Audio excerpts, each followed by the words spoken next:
The Lallin Top Show is brought to you by Pagar Khata. Download the app now. मालिक, क्या इस बार भी late होगा पगार? पप्पू का, राजू का, छोटू का, सबके पगार का हिसाब करेगा तेरा मालिक मिनटों में। वो कैसे? पगार खाता के आकर्षक फीचर्स के साथ, क्योंकि स्टाफ खुश रहेगा तभी तो बिजनेस आगे बढ़ेगा। आज ही पगार खाता डाउनलोड करें।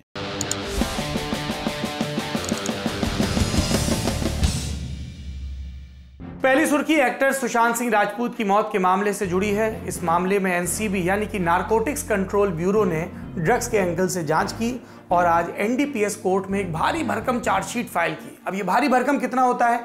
12,000 पन्नों की चार्जशीट है। इसमें 33 आरोपियों का जिक्र है। आपको क्यूरियोसिटी हो रही होगी, रिया चक्रवर्ती का नाम भी इसमें से है। 200 गवाहों के बयानों के आधार पर यह चार्जशीट तैयार हुई है। ये सिर्फ हार्ड कॉपी के पन्नों की गिनती है। डिजिटल कॉपी के पन्ने जोड़ लें तो मामला करीब 50,000 पन्नों का होता है। एनसीबी ने इसमें मुंबई में चल रही पूरी ड्रग्स चेन का ब्यौरा दिया है, डिमांड और सप्लाई से लेकर सब कुछ। 6 महीने जांच चली, कई इलाकों में महाराष्ट्र के छापा मारा गया, कई एक्टर्स के स्टेटमेंट रिकॉर्ड किए गए। केस में सितंबर से शुरू हुआ गिरफ्तारी का दौर भी अभी तक चल रहा है। एनसीबी ने कोर्ट में अपनी चार्जशीट फाइल की। अब कोर्ट इसे वेरीफाई करेगा और उसके आधार पर आरोपियों को पेश होने के लिए कहेगा। अब चार्जशीट इतनी लंबी है, उसमें से जो ब्यौरे निकलेंगे वो भी आप तक आते रहेंगे। दूसरी सुर्खी मध्य प्रदेश से है। एक बार फिर व्यापम जैसे गड़बड़ियों की खबरें आ रही हैं। राज्य सरकार के प्रोफेशनल एग्जामिनेशन बोर्ड ने 10 और 11 फरवरी को कृषि विकास अधिकारी और ग्रामीण कृषि विस्तार अधिकारी के करीब 800 पदों के लिए लिखित परीक्षा आयोजित की थी।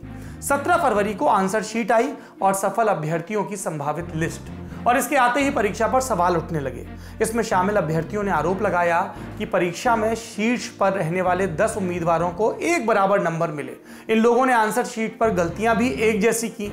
इतना ही नहीं, अभ्यर्थियों का आरोप है कि ये सारे लोग ग्वालियर संभाग के ही रहने वाले हैं और एक ही कॉलेज से पढ़े हैं। यानी रिजल्ट पर हंगामा शुरू हो गया। हंगामा हुआ तो विपक्ष ने मौका हथियाया। पूर्व मुख्यमंत्री और कांग्रेस नेता दिग्विजय सिंह ने मुख्यमंत्री शिवराज सिंह चौहान और मध्य प्रदेश के भाजपा अध्यक्ष बीडी शर्मा पर निशाना साधते हुए ट्वीट किया। दिग्विजय सिंह के आरोपों पर मुख्यमंत्री शिवराज सिंह चौहान ने जवाब दिया। कहा कि मामला संज्ञान में आया है, इसकी विस्तृत जांच के आदेश अधिकारियों को दे दिए गए हैं। प्रोफेशनल एग्जामिनेशन बोर्ड का नाम 2016 तक व्यावसायिक परीक्षा मंडल यानी व्यापम हुआ करता था। 2013 में व्यापम की परीक्षाओं में होने वाली धांधली के खुलासे शुरू हुए थे, जो 2016 तक चले थे। 2004 से 2013 तक व्यापम ने करीब 212 परीक्षाएं करवाई थी। ज्यादातर में धांधली के आरोप लगे थे। दैनिक भास्कर अखबार के मुताबिक सीबीआई ने व्यापम घोटाले में 170 एफआईआर दर्ज की थी, जिसमें 2,500 से ज्यादा लोग आरोपी बनाए गए थे। जुलाई 2015 में सीबीआई ने व्यापम की जांच शुरू की थी। अगली सुर्खी सुप्रीम कोर्ट से है। वेब सीरीज तांडव से जुड़े मामले की सुनवाई करते हुए सुप्रीम कोर्ट ने केंद्र सरकार से कहा कि वो डिजिटल कंटेंट को कंट्रोल करने के लिए नियम बनाए। कोर्ट ने कहा, हमें सरकार की बनाई गाइडलाइंस मिली हैं, लेकिन इसमें किसी भी तरह की सजा का प्रावधान नहीं है और ना ही कंटेंट को कंट्रोल करने के लिए कोई तरीका है। सरकार की तरफ से सॉलिसिटर जनरल ने अदालत को बताया कि हम कंटेंट कंट्रोल करने के लिए ड्राफ्ट तैयार करेंगे, लेकिन इस वक्त किसी तरह की कोई सेंसरशिप या रेगुलेशन नहीं है। अमेज़न प्राइम इंडिया की हेड अपर्णा पुरोहित द्वारा अग्रिम जमानत के लिए भी एक याचिका दायर हुई थी। इस पर भी आज सुप्रीम कोर्ट ने सुनवाई की और तभी ये टिप्पणी की।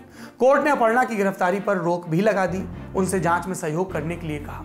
बीते दिन भी इस मामले की सुनवाई करते हुए कोर्ट ने कहा था कि डिजिटल कंटेंट को रेगुलेट करने का कोई तरीका तो होना ही चाहिए। अगली सुर्खी हरियाणा से। पूर्व मुख्यमंत्री और कांग्रेस के नेता भूपेंद्र सिंह हुड्डा ने खट्टर सरकार के खिलाफ अविश्वास प्रस्ताव लाने की बात कही है। हरियाणा में विधानसभा की 90 सीटें हैं, जिनमें से 2 खाली हैं, यानी इफेक्टिव संख्या सदन में सदस्यों की 88। बीजेपी के 40, कांग्रेस के 30, जेजेपी के 10 और 7 निर्दलीय। एक हरियाणा लोकहित पार्टी के विधायक गोपाल कांडा। अगर कांग्रेस अविश्वास प्रस्ताव लाती है तो खट्टर सरकार को 45 विधायकों के समर्थन की जरूरत होगी।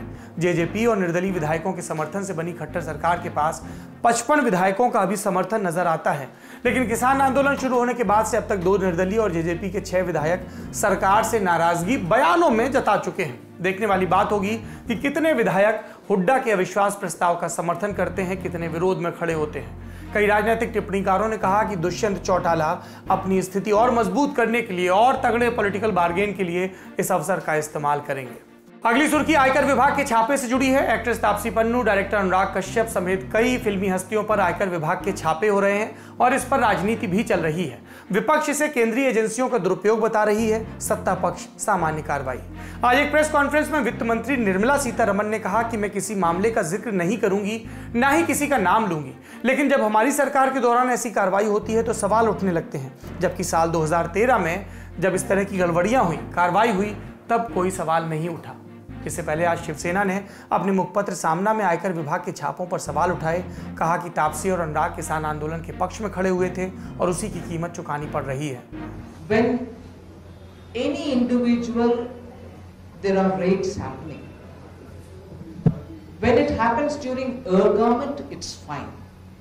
When it happens during this government, it's not. And since the names were taken, the very same name in 2013 raided, not an issue. It's an issue now. How do I answer this? Answer it for the hypocrisy, or answer it saying, from then this is happening till now, what's the matter?